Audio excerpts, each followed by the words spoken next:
Hello everyone, स्वागत करते हैं एक बार फिर से आपके अपने भरोसेमंद यूट्यूब चैनल प्रिस्टाइन क्लासेस में। जैसा आप सभी पता है कि आपके एनसीईटी 2026 के फॉर्म आने में अभी एक महीने से भी कम समय बचा हुआ है। तो अभी एक महीने से कम जो समय बचा हुआ है उस समय का आप सदुपयोग कर सकते हैं अपने डॉक्यूमेंट बनवाने में, क्योंकि जब आप एप्लीकेशन फॉर्म फिल करेंगे तो उसमें कुछ इंपॉर्टेंट डॉक्यूमेंट होते हैं।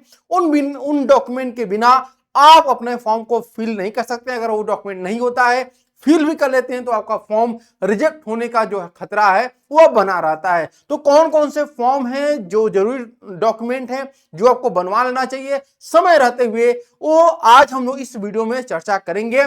और उससे पहले अगर आप एनसीईटी की तैयारी शुरू कर चुके हैं या नहीं शुरू किए हैं तो आपको बता दें कि प्रिस्टाइन क्लासेस की तरफ से गुरु बैच 2.0 आपका लॉन्च कर दिया गया है। इस बैच में आपको BA BEd, BSc BEd, BCom BEd की कंप्लीट प्रिपरेशन केवल 2450 में आप कर सकते हैं। अगर नॉन डोमेन की आप तैयारी करना चाहते हैं तो केवल 900 में आप इस बैच को ज्वाइन कर सकते हैं। और भी बहुत सारे कोर्सेस हैं जो आप ऐप डाउनलोड जब करेंगे प्रिस्टाइन क्लासेस का तो उस पर आपको सारी इंफॉर्मेशन मिलेगी। हमारे यहाँ पे आपको live classes, recorded classes, PDF notes, test series, e book और 1-to-1 गाइडेंस भी आपको प्रोवाइड कराई जाती है। कोई भी इशू पे दिए गए नंबर 7309733765 पे कॉल करके जानकारी ले सकते हैं। अब बात करते हैं कौन कौन से डॉक्यूमेंट आपके पास होने कंपलसरी हैं। सबसे पहले आपका 10th और 12th का जो मार्कशीट है।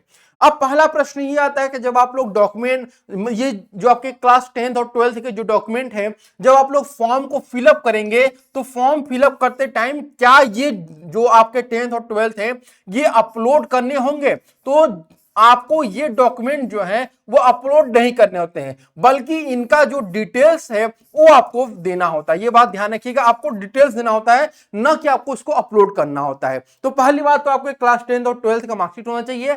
इनकेस अगर आपका 12th जो है क्या है आपका अपियरिंग में है, ठीक है, क्या है आपका अपियरिंग में है, तो आप वहां पे जब अपना फॉर्म फिल करेंगे तो वहां पे आपको मेंशन करना होगा कि आप अपियरिंग यानी कि 2026 में अपने 12th के बोर्ड एग्जामिनेशन देने जा रहे हैं। ठीक है, इसके बाद आपका जो फोटो और सिग्नेचर होना चाहिए आपका सॉफ्ट कॉपी में। बात ध्यान रखिएगा, ये आपका सॉफ्ट कॉपी में आपका यहां पर फोटो और सिग्नेचर होना चाहिए। ठीक, इसके बाद बात करते हैं आपका mobile number and email ID. ये एक्टिवेटेड मोबाइल नंबर आपका ईमेल आईडी होना चाहिए।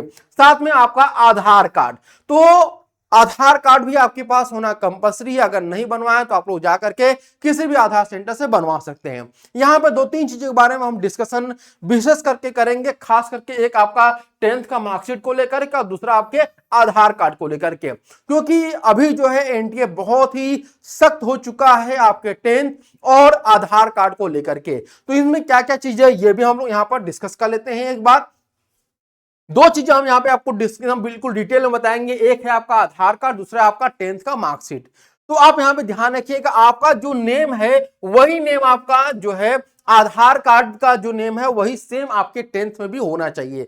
जैसे अगर हम बात करते हैं यहाँ पे, अगर मेरा नाम है अमरजीत, ठीक है, इंग्लिश में दिया हुआ है अमरजीत लिखा हुआ है, तो अमरजीत यादव है, तो यहां पर भी आपका जो है अमरजीत यादव होना चाहिए। ठीक है, यानी कि अगर 10th मार्कशीट में आपका अमरजीत यादव है तो आपके आधार में भी अमरजीत यादव होना चाहिए। तो ये बात आप ध्यान रखिएगा, अमरजीत यादव, ये आपके आपके जो मार्कशीट रहेगा 10th का मार्कशीट उसके अकॉर्डिंग आपका आधार होना चाहिए, न कि आधार के अकॉर्डिंग 10th का मार्कशीट होना चाहिए।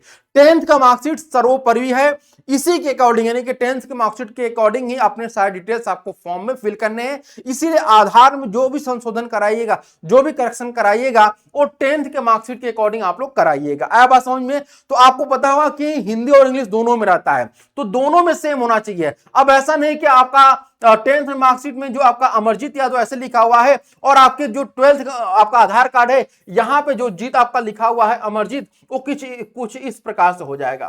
ठीक है, इस प्रकार से नहीं होना चाहिए। अगर इस प्रकार से है तो आप लोग जरूर इसको संशोधन करा लीजिए, आपका अमरजीत ऐसा नहीं होना चाहिए।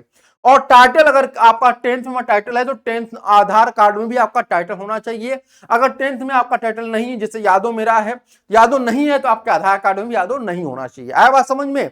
एक बात और यहां पर इंग्लिश वाले में भी समझ लेते हैं कि जैसे अगर हम बात करते हैं आपका इंग्लिश में है अमरजीत, AMARJEE, ये आपके आधार में है। और आपके 10th मार्कशीट में क्या है,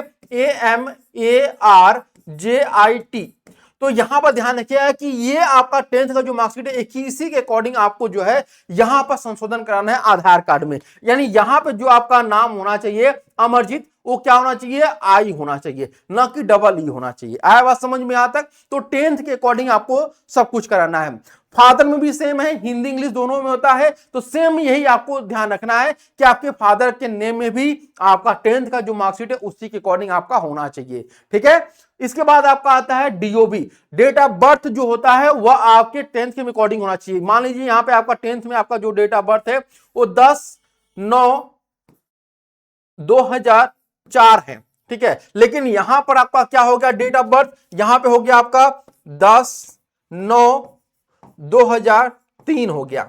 तो आपको करेक्शन किसमें कराना है, अपने आधार कार्ड में। और एक बात और ध्यान रखिएगा, आधार कार्ड में डेट ऑफ बर्थ करेक्शन का एक लिमिट होता है, अगर वो लिमिट क्रॉस हो गया तो फिर आप दोबारा करेक्शन नहीं कर पाएंगे। तो सोच समझ के अपना करेक्शन कराइएगा। तो ये करेक्शन आपको आधार कार्ड में कराना है, किसके अकॉर्डिंग, 10th के अकॉर्डिंग आपको कराना है। ठीक है, फिर इसके बाद बात करते हैं फोटो।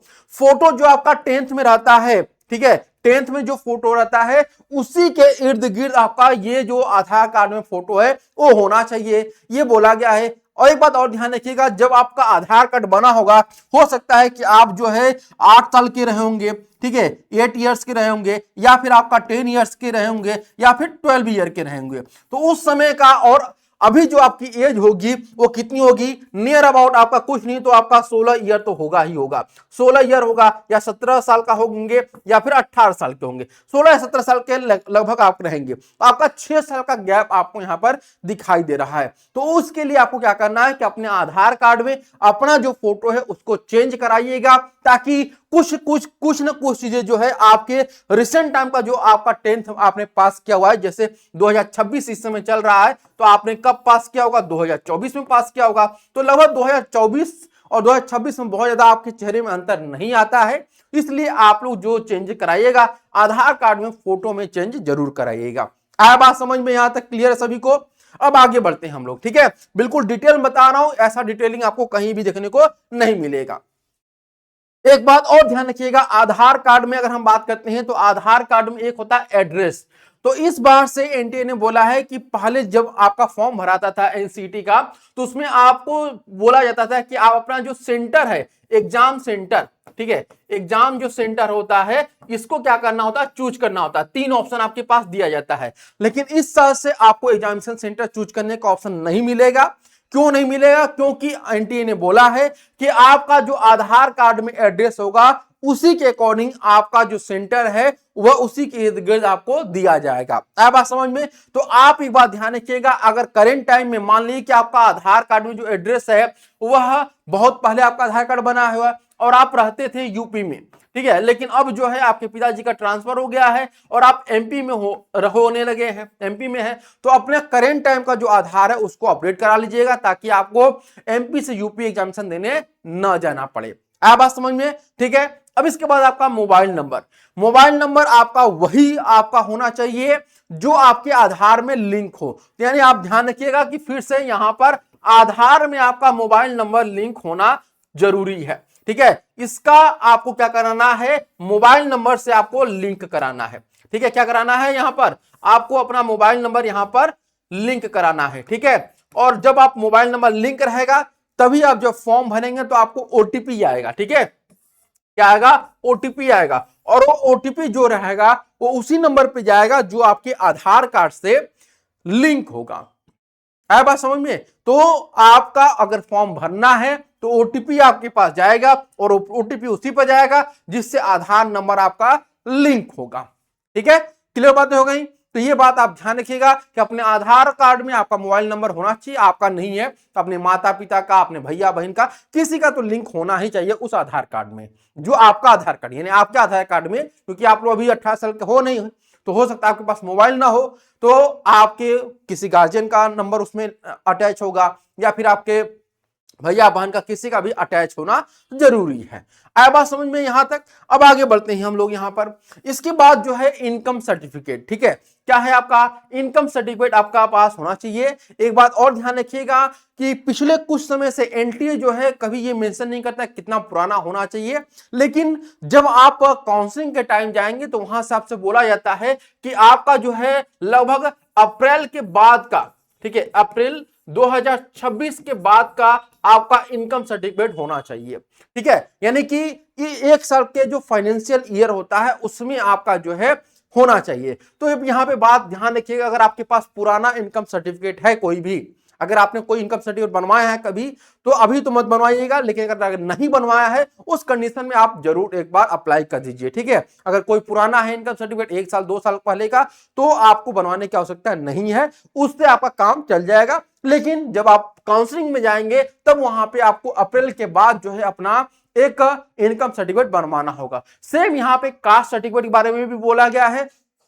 कास्ट सर्टिफिकेट अगर आपका पुराना है, कास्ट सर्टिफिकेट दो ही लोगों के लिए बेसिकली आपका इंपॉर्टेंट होता है, एक होता है आपका ईडब्ल्यूएस के लिए और दूसरा होता है ओबीसी के लिए, ठीक है। इन्हीं का ज्यादा मामला होता है कि इनको फाइनेंशियल ईयर में जो है अपना जो कास्ट सर्टिफिकेट है वो अपडेटेड होना चाहिए। बाकी एससी एसटी के लिए जो है कितना भी पुराना हो वो चलता है आपका, ठीक है। और जनरल के लिए कोई जरूरत नहीं होता है कास्ट सर्टिफिकेट का और इनकम सर्टिफिकेट का। आया बात समझ में। तो ये बात यहां पे ध्यान रखिएगा कि जो कास्ट सर्टिफिकेट होना चाहिए वो ईडब्ल्यूएस और ओबीसी के लिए इंपॉर्टेंट होता है। तो आप लोग अभी रिसेंट टाइम का अगर होगा तो कोई जरूरत नहीं है, अगर नहीं बनवाया है तो आप लोग जरूर इसको बनवा लीजिएगा। और कास्ट सर्टिफिकेट में एक बात और ध्यान रखिएगा कि कास्ट सर्टिफिकेट में कई बार क्या होता है कि जो इनकम सर्टिफिकेट होता है और रेसिडेंशियल सर्टिफिकेट होता है, ठीक है, ये आपका स्टेट का चल जाता है, लेकिन कई बार क्या होता है कास्ट सर्टिफिकेट जो है वो सेंट्रल लेवल का मांगा जाता है। तो कोशिश करिएगा अपना जो कास्ट सर्टिफिकेट आप बनवाइएगा वो सेंट्रल लेवल का होना चाहिए, न कि स्टेट लेवल का, ठीक है। कई बार स्टेट लेवल का चल भी जाता है, बट आप अगर सेंट्रल लेवल का बनवाएंगे तो ये आपके लिए फायदेमंद रहेगा, फिर से दोबारा आपको भागी दौड़ी नहीं करना होगा, ठीक। इसके बाद है रेसिडेंशियल सर्टिफिकेट, यानी कि जो आपका निवास प्रमाण पत्र होता है वो भी आपके पास होना चाहिए, क्योंकि आपको पता है कि एनसीटी में जो आपका एग्जामिनेशन होता है एनसीटी में, इसमें आपका होम स्टेट का कोटा आपको मिलता है, होम स्टेट का कोटा मिलता है। तो ये कोटा आपको दो तरीके से मिलता है कि आपका 10th जो है क्लास 10th जो आपके उस स्टेट से होना चाहिए, साथ ही आपके पास आपका जो निवास प्रमाण पत्र है वो भी होना चाहिए, इसलिए यहां पे आपके निवास प्रमाण पत्र की आवश्यकता पड़ती है, ये बात आप ध्यान रखिएगा। तो निवास प्रमाण पत्र और आपका इनकम सर्टिफिकेट ये दोनों आपका जो है स्टेट का होना चाहिए, ठीक है, स्टेट का ही बनता है, ये सेंट्रल का नहीं बनता है। बट कास्ट सर्टिफिकेट ही केवल ऐसा होता है जो स्टेट और सेंट्रल दोनों का बनता है, तो कोशिश करिए सेंट्रल का आपका बना होना चाहिए, ठीक है। इसके बाद आपका आता है अपार आईडी। ये पिछले साल तो अपार आईडी नहीं मांगा गया है, बट 2026 में आपसे अपार आईडी भी मांगी जाएगी, तो आप लोग जो है अपार आईडी जरूर बनवा लीजिएगा। अगर आपके पास डिजी लॉकर होगा तो बहुत आसानी से आप अपार आईडी बना सकते हैं। अगर डिजी लॉकर में आप रजिस्ट्रेशन नहीं, डिजी लॉकर में नहीं किया है तो आप लोग रजिस्ट्रेशन कर लीजिएगा, वहां आपके लिए काफी फायदा होगा, ठीक है ना। तो ये आपका डिजी लॉकर, ये आप लोग ध्यान रखिएगा, डिजी लॉकर में आप करेंगे तो आपका 10th का जो मार्कशीट है, 12th का जो है आधार कार्ड, पैन कार्ड, वो सब कुछ इसमें आपका रहता है, वो आपका गवर्नमेंट ऑथराइज आपका ऐप होता है, तो उसको आप वहां पे आप लोग जरूर अपना रजिस्ट्रेशन कर लीजिएगा, आधार से वेरीफाई होना चाहिए, ठीक है। आप समझ में, तो अपार आईडी भी आपका होना चाहिए, ठीक। इसके बाद बात करते हैं आपका लास्ट में आता है गैप ईयर सर्टिफिकेट। अगर आपका मान लीजिए 12th के बाद आप गैप ईयर है तो आपका 1 साल का, 2 साल का या 3 साल का, मैक्सिमम 3 साल का ही गैप ईयर सर्टिफिकेट वैलिड होता है, उससे ज्यादा है तो फिर दिक्कत होता है, ठीक है, एडमिशन ही नहीं मिल पाता है एनसीटी के कोर्सेस में। तो आपको क्या है कि गैप ईयर सर्टिफिकेट भी आपको बनवा लेना है, ये एक तरह का नोटरी होता है, ध्यान रखिएगा, एक तरह की ये नोटरी होती है, कहीं से भी आप इसे बनवा सकते हैं, जहां पर भी आपके आसपास कहीं भी जिला न्यायालय है वहां से आप बनवा सकते हैं, ठीक है। एनसीसी अगर कोटा है तो आप लोग उसको आप लोग जरूर इसमें लगाइएगा अपना, जब आप फॉर्म भरिएगा उससे आपको क्या होगा कि जब आप लोग एग्जामिनेशन देंगे तो वहां पे आपको फायदा मिलेगा, ठीक है। स्पोर्ट्स में कोई अचीवमेंट है आपका, जैसे कबड्डी, खो खो वगैरह आपने खेला हुआ है, उसको भी आप लोग लगाइएगा। अगर आप पीडब्ल्यूडी कैंडिडेट हैं तो आपका जो है सर्टिफिकेट होना चाहिए आपका, और साथ में ध्यान रखिएगा ये आपका सीएमओ लेवल का होना चाहिए, ठीक है, क्या होना चाहिए, सीएमओ लेवल का आपका होना जरूरी है। तो आई होप आपको सारी इंफॉर्मेशन आपको जो है वह मिल चुकी होगी। अगर कोई भी डाउट होगा तो आप लोग कमेंट करिएगा, आपके सभी कमेंट का जवाब दिया जाएगा। आज के लिए इतना ही, फिर मिलते हैं नेक्स्ट सेशन में, तब तक के लिए धन्यवाद।